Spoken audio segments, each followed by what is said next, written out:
Hello everyone, I am Sushil. Welcome back to my YouTube channel that is selection track. और इस video में जो कि रीजनिंग का एक पार्ट है, कोडेड इनइक्वालिटी ये टॉपिक, और इसका पार्ट 2 हम देखने वाले हैं।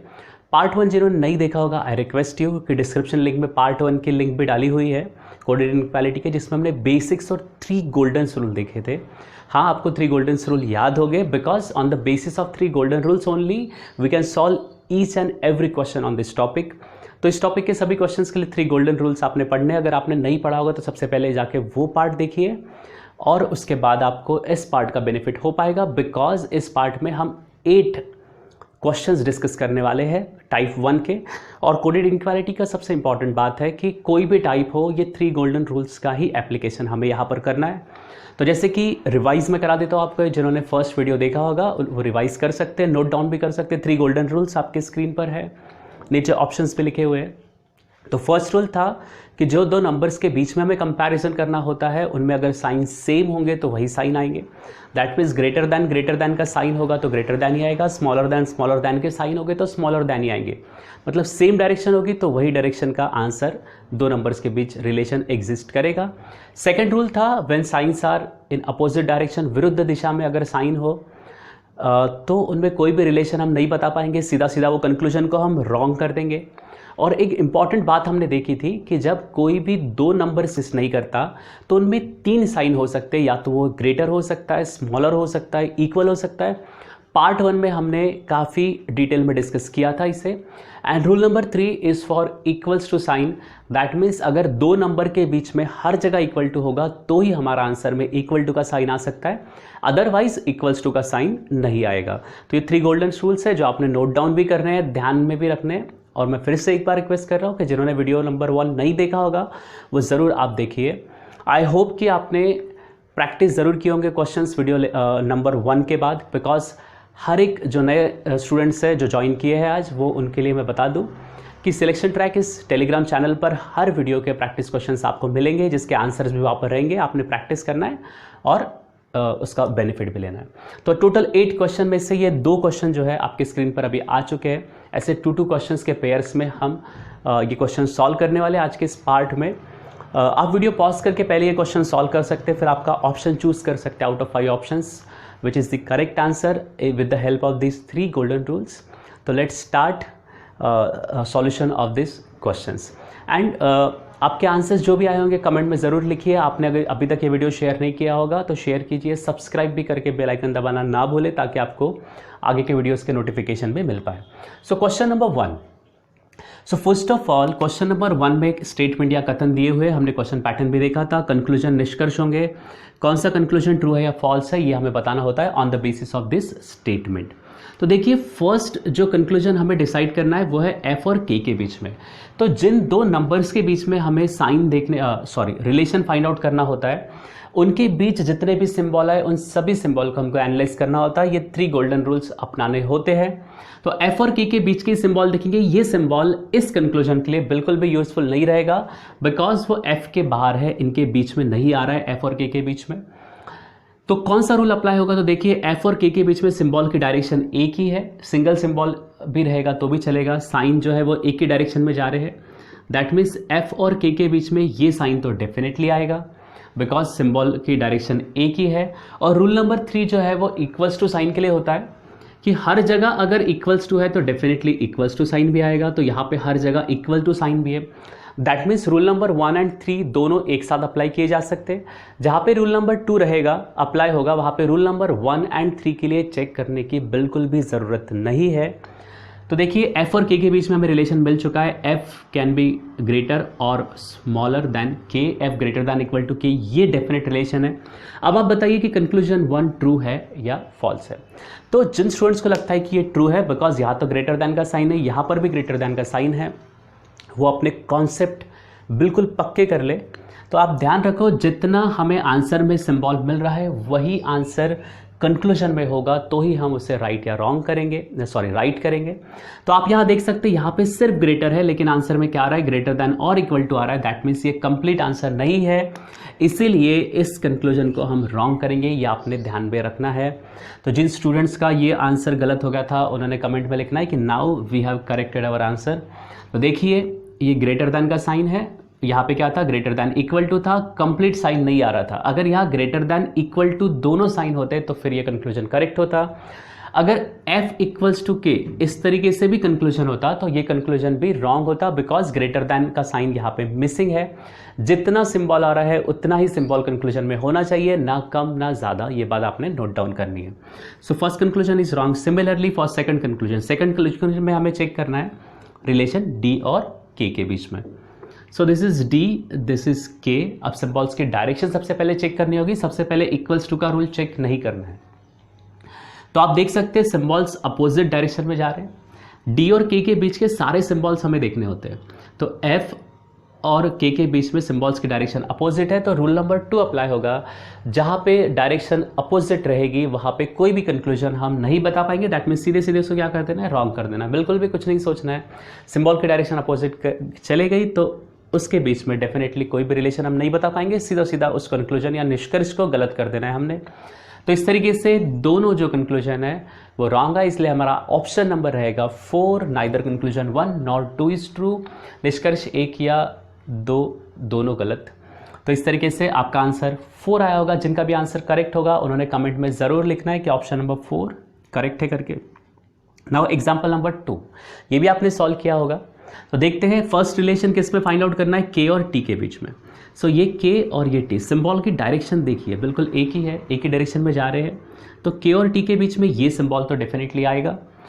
अब देखते हैं इक्वल्स टू साइन के लिए, बिकॉज एक ही जगह इक्वल्स टू है, हर जगह इक्वल्स टू नहीं है। बिकॉज इक्वल टू का रूल क्या है कि हर जगह इक्वल टू रहेगा तो ही इक्वल टू आएगा। यहाँ हर जगह इक्वल टू नहीं है इसलिए इक्वल टू का साइन नहीं आएगा, सिर्फ इतना ही रहेगा k ग्रेटर दैन t। सो यहाँ पर भी k ग्रेटर दैन t है, इसलिए कंक्लूजन क्या हो जाएगा, ट्रू हो जाएगा। आपको नंबर देके सॉल्व करने की बिल्कुल भी ज़रूरत नहीं है।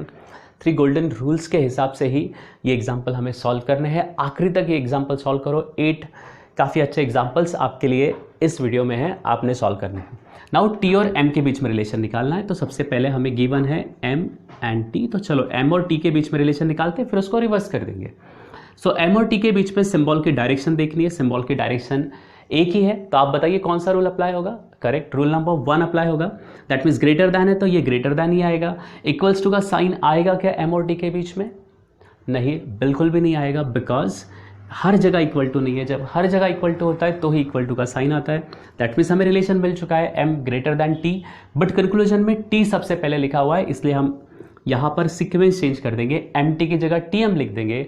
जब कभी भी आप सीक्वेंस चेंज करोगे तो आपने ध्यान रखना है कि जो सिंबल रहेगा उसकी डायरेक्शन भी आपने अपोजिट कर देनी है। दैट मीन्स ग्रेटर दैन रहेगा तो ये क्या हो जाएगा, स्मॉलर दैन हो जाएगा। दैट मीन्स t और m के बीच में हमें डेफिनेट एक रिलेशन मिल चुका है। t लेस दैन m पर यहाँ तो ग्रेटर दैन इक्वल टू है, इसलिए ये कंक्लूजन रॉन्ग हो जाएगा। So only conclusion 1 is true. Option number 1 आपका डेफिनेट करेक्ट आंसर रहेगा। अब फिर से 2 क्वेश्चन आपके स्क्रीन पर आएंगे, उन्हें भी आपने सॉल्व करना है और अपने आंसर्स कमेंट में ज़रूर लिखने हैं। So students, example number 3 and 4 आपने सॉल्व करने हैं और उसके बाद ये सॉल्यूशन देखने। तो फिर से चेक करते हैं कंक्लूजन 1 और 2 के लिए। कंक्लूजन 1 और 2 दोनों में m और n के बीच हमें रिलेशन चेक करना है, तो उनके बीच के ही सिंबल हमें चेक करने होंगे। आई होप कि आंसर आपके आ गए होंगे और आपने कमेंट में भी लिख दिए होंगे कि किसके आंसर करेक्ट है, और जिनको समझ रहा है वो लाइक करना ना भूलें। सो m एंड n देखिए, फर्स्ट ऑफ ऑल हम क्या चेक करते हैं कि सिंबल्स की डायरेक्शन। अब जो ये वीडियो फर्स्ट वीडियो भी देखा होगा, 2 एग्जाम्पल भी सॉल्व किए होंगे, उन्हें अब ये क्लियरली समझ में आ चुका होगा कि ये टाइप 1 के एग्जाम्पल्स है। टाइप 2 कोई डिफरेंट नहीं है। टाइप 2 में मोर देन 1 स्टेटमेंट्स होंगे, वो भी हम सेपरेट वीडियो में देखेंगे। Type 2 and type 3 prelims point of view examples काफ़ी इंपॉर्टेंट है। मेंस के लिए भी यही बेसिक्स आपको यूजफुल रहेंगे। सो m एंड n के बीच के सिंबल्स की डायरेक्शन हम देखेंगे। डायरेक्शन एक ही है, लेफ्ट साइड में जा रही है, तो ये सिंबल तो डेफिनेटली आएगा। और m और n के बीच ये सिंबल तो हम कंसिडर नहीं करेंगे, बिकॉज वो m के आउटसाइड है। सो इसी पाथ में जो सिंबल आएंगे वो हम देखेंगे। इक्वल्स टू का साइन हर जगह नहीं है, इसलिए सिर्फ m और इक्वल्स टू का साइन नहीं आएगा। और m और n के बीच में सिर्फ एक ही सिंबल एग्जिस्ट करेगा, that is m less than n। तो यहाँ पर तो लेस दैन है, लेकिन इक्वल्स टू एक्स्ट्रा में आया है, हमें कोई भी एक्स्ट्रा सिंबल नहीं चाहिए, इसलिए ये कंक्लूजन रॉन्ग हो जाएगा। और सेकंड कंक्लूजन तो बिल्कुल डेफिनेटली रॉन्ग है, बिकॉज m ग्रेटर दैन कहा गया है और हमारा आंसर क्या आया, m लेस दैन। सो ये कंक्लूजन भी रॉन्ग है, इसीलिए आपका करेक्ट आंसर होगा option number 4 neither conclusion 1 nor 2 is true, दोनों निष्कर्ष गलत है, ये आपका चौथा ऑप्शन रहेगा। नाउ फोर्थ एग्जाम्पल, स्टेटमेंट या कथन दिए हुए बी एन आर और टी के बीच में, दोनों कंक्लूजन अगेन हमें बी और आर के बीच में निकालने हैं। सो बी और आर इनके बीच के सिंबल्स की डायरेक्शन देखेंगे, इतने ही सिंबल्स हमें देखने होंगे, यही पाथ। सो बी और आर के सिंबल्स की डायरेक्शन जो है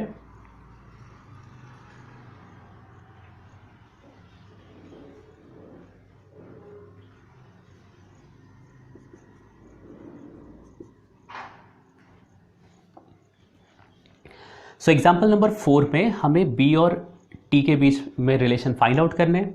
आपने ये भी एग्जाम्पल सॉल्व कर लिया होगा, बी और टी के बीच के सिंबल्स की डायरेक्शन हमें देखनी होगी। आप इजीली फाइंड आउट कर सकते हैं कि सिंबल्स की डायरेक्शन जो है वो अपोजिट है, इसीलिए ये कंक्लूजन भी रॉन्ग हो जाएगा, ये कंक्लूजन भी रॉन्ग हो जाएगा अकॉर्डिंग टू रूल नंबर 2। जहां सिंबल की डायरेक्शन अपोजिट हो गई दो नंबर्स के बीच में, जिनके बीच में हमें कंक्लूजन फाइंड आउट करना है, उसे सीधे सीधे रॉन्ग कर देना है। तो आपका answer at this point of time आपको लग रहा होगा कि आंसर नंबर 4 आएगा। दैट मीन्स दोनों निष्कर्ष या दोनों कंक्लूजन कैसे रॉन्ग है, ये आपका आंसर होगा। तो अभी तक हमने उतना ही पढ़ा है, इसलिए हम ये कंसिडर करके चलते कि आपके कॉन्सेप्ट्स काफ़ी स्ट्रांग हो चुके हैं। लेकिन इसमें एक डिफरेंट ऑप्शन आएगा, ऑप्शन नंबर 3, ये आपने ध्यान रखना है। यहाँ कौन सा ऑप्शन आएगा, आइदर कंक्लूजन 1 और 2 इज ट्रू। तो अभी तक तो ये ऑप्शन आया ही नहीं और हमने इसके बारे में पढ़ा भी नहीं। तो ये जो ऑप्शन है ये एक स्पेशल ऑप्शन है और इसके लिए कुछ स्पेशल कंडीशन में ही ये ऑप्शन आता है। तो नेक्स्ट वीडियो जो रहेगा वो कंप्लीटली इसी ऑप्शन पर रहेगा, option number 3, that is either 1 और 2। तो अभी आपने सिर्फ ये करना है कि आपने अगर दोनों रॉन्ग किए होंगे इसका मतलब आपके कॉन्सेप्ट्स करेक्ट है, लेकिन आपने ऑप्शन नंबर 3 नोट करके रखना और अगला वीडियो जो है वो डेफिनेटली देखना है, जो कि सिर्फ और सिर्फ रहेगा आइदर 1 और 2 conclusion is true, that is निष्कर्ष 1 या निष्कर्ष 2 बराबर। तो इसके ऊपर ये एक स्पेसिफिक वीडियो रहेगा, तो आपने देखना है। तो ये जो पार्ट है वो नेक्स्ट वीडियो में कवर होगा। सो नेक्स्ट 4 एग्जाम्पल जो है हमें फिर से सॉल्व करने हैं।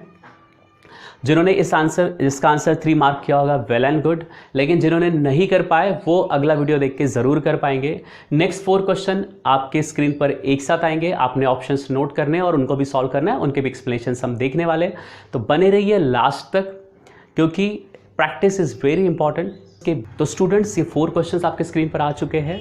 लास्ट 4 क्वेश्चंस आपने वीडियो पॉज करके पहले सॉल्व करना है, आपके आंसर कमेंट में लिखने हैं और देखने हैं कि किन स्टूडेंट्स के आंसर करेक्ट हो रहे हैं, और जिनके 8 के 8 एग्जाम्पल्स करेक्ट हुए उन्होंने भी थम्स अप देना है।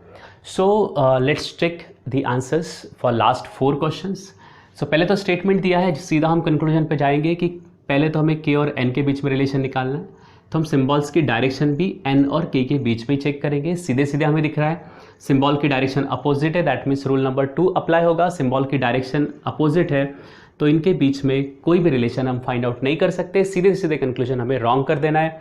फर्स्ट कंक्लूजन भी के और एन के बीच में था, सेकंड कंक्लूजन भी के और एन के बीच में था। दोनों कंक्लूजन कैसे हो जाएंगे wrong, because of opposite signs between them, कि उनके बीच में अपोजिट साइंस है। रूल नंबर 2 के हिसाब से दोनों कंक्लूजन रॉन्ग हो जाएंगे। सो यहाँ करेक्ट ऑप्शन आएगा ऑप्शन नंबर 4। तो आई होप कि आपने करेक्ट किया होगा। एग्जाम्पल नंबर 6 हम देखते हैं। कथन या स्टेटमेंट्स गिवन है और निष्कर्ष। तो पहला जो निष्कर्ष है या कंक्लूजन है वो हमें एफ और जेड के बीच में चेक करना है। This is F and this is Z, इनके बीच के सारे सिंबल्स हमें चेक करने होंगे। तो जेड और एफ के बीच में हम रिलेशन निकालते हैं बिकॉज जेड पहले लिखा हुआ है, सिंबल की डायरेक्शन एक ही है, ग्रेटर दैन, तो इनके बीच में ग्रेटर दैन साइन आएगा। और इक्वल टू का साइन नहीं आएगा जेड और एफ के बीच में, बिकॉज इक्वल्स टू का रूल नंबर 3 क्या है कि हर जगह अगर इक्वल टू रहेगा तो ही इक्वल टू आता है, अदरवाइज इक्वल टू नहीं आएगा। तो ये हमें फाइनल रिलेशन मिल चुका है, लेकिन कंक्लूजन में पहले एफ लिखा हुआ है, इसलिए हम भी एफ लिख देंगे और सिंबल को अपोजिट कर देंगे बिकॉज हमने सीक्वेंस चेंज कर दिया है नंबर का। ये ध्यान में रखना है आपने। जेड ग्रेटर दैन एफ है, हमने लिखा पहले एफ, तो ये लेस दैन हो जाएगा और कंक्लूजन में भी लेस दैन ही लिखा हुआ है, तो इसीलिए पहला निष्कर्ष जो है वो करेक्ट हो जाएगा। सेकंड निष्कर्ष जो है वो है जेड और टी के बीच में। देखिए जेड और टी के बीच में सिंबल्स की डायरेक्शन एक ही है, तो यहाँ पर भी ग्रेटर दैन का साइन आएगा और इक्वल टू का साइन यहाँ पर भी नहीं आएगा बिकॉज हर जगह इक्वल टू नहीं है। मतलब यहाँ पर इक्वल टू होता, यहाँ पर इक्वल टू होता तो इक्वल टू आता, बट यहाँ इक्वल टू नहीं आएगा। लेकिन कंक्लूजन में equals two is given, therefore ये जो निष्कर्ष है या कंक्लूजन है वो रॉन्ग हो जाएगा। ओनली कंक्लूजन 1 इज ट्रू, इसीलिए ऑप्शन नंबर आ जाएगा 1। तो आई होप कि एग्जाम्पल एक्सप्लेनेशंस आपको समझ रहे होंगे। अगर आपको समझ रहे वीडियो अच्छा लग रहा है तो लाइक ज़रूर कीजिए, अपने अदर फ्रेंड के साथ भी इसे शेयर कीजिए ताकि उन्हें भी ये बेनिफिट हो सके। और नेक्स्ट वीडियो जो है वो है आइदर 1 और 2 ऑप्शन के ऊपर, वो भी देखना ना भूलिए आप। एग्जाम्पल नंबर 7 देखिए, स्टेटमेंट अगेन दिया है, हमें सबसे पहले एम और के बीच में रिलेशन निकालना है। तो this is K and this is M. Symbol की डायरेक्शन हम देखेंगे, एक ही डायरेक्शन में सिंबल से देख सकते हैं आप, great less than and less than, तो ये सिंबल ज़रूर आएगा। और इक्वल्स टू का साइन भी हर जगह है तो इक्वल्स टू का साइन भी आएगा। यहाँ पर कंक्लूजन में निष्कर्ष में एम पहले लिखा हुआ है, हम भी एम पहले लिख देंगे। तो हमने एम पहले लिख दिया तो सीक्वेंस भी हमें चेंज करना होगा, लेस दैन इक्वल टू का करना होगा greater than equal to. That means हमें रिलेशन मिल चुका है एम और के बीच में। एम और के बीच में कौन सा रिलेशन है, ग्रेटर दैन इक्वल टू, और वही कंक्लूजन में दिया है, इसीलिए ये भी कंक्लूजन कैसा है, करेक्ट। सेकंड कंक्लूजन बी और के बीच में है तो सीधे सीधे लिखा हुआ है K less than equal to B. इसी का मतलब क्या हो जाएगा, अगर सीक्वेंस चेंज कर देंगे तो B greater than equal to K, पर यहाँ सिर्फ ग्रेटर दैन है, इक्वल टू नहीं है, इसलिए कंक्लूजन रॉन्ग हो जाएगा। इसलिए यहाँ पर भी ऑप्शन आ जाएगा केवल निष्कर्ष एक बराबर। तो लास्ट एग्जाम्पल आपके स्क्रीन पर है, आपने सॉल्व किया होगा। सो स्टूडेंट, लास्ट एग्जाम्पल, और आप जब एग्जाम में सॉल्व करोगे काफ़ी कम समय लगेगा, ऐसे लिखने की ज़रूरत नहीं पड़ेगी, बिकॉज एक प्रैक्टिस आप प्रॉपरली करोगे तो ये टाइम भी कम हो जाएगा। 2 to 3 मिनट्स में आप 5 एग्जाम्पल्स डेफिनेटली सॉल्व कर पाओगे। नाउ लास्ट एग्जाम्पल, एन और एम के बीच में रिलेशन निकालना है। This is N, this is M, symbol की डायरेक्शन एक ही है इसलिए ग्रेटर देन आएगा, इक्वल टू का साइन इनके बीच में नहीं आएगा। तो हमें फाइनल आंसर मिल चुका है एन ग्रेटर देन एम, पर यहाँ तो इक्वल्स टू एक्स्ट्रा में, इसलिए ये निष्कर्ष भी गलत। दूसरे निष्कर्ष में एन लेस देन एम, यहाँ तो स्मॉलर देन लिखा हुआ है, लेकिन यहाँ पे हमें आंसर क्या मिला था, ग्रेटर देन बड़ा है, यहाँ पे लिखा है छोटा है, तो ये निष्कर्ष भी गलत हो जाएगा। तो इसका आंसर आ जाएगा ऑप्शन नंबर 4। दैट मीन्स दोनों निष्कर्ष गलत है, यानी ही नाइदर 1 नॉर 2। आई होप कि ये जो पार्ट 2 है कोऑर्डिनेट इनइक्वालिटी का आपको प्रॉपरली समझ में आ गया होगा। आपके जो भी रिएक्शंस कमेंट्स है वो ज़रूर हमें दीजिए, और नेक्स्ट पार्ट जो है वो देखना ना भूलिए। अगर चैनल को सब्सक्राइब नहीं किया होगा तो चैनल को सब्सक्राइब कीजिए। Thank you very much.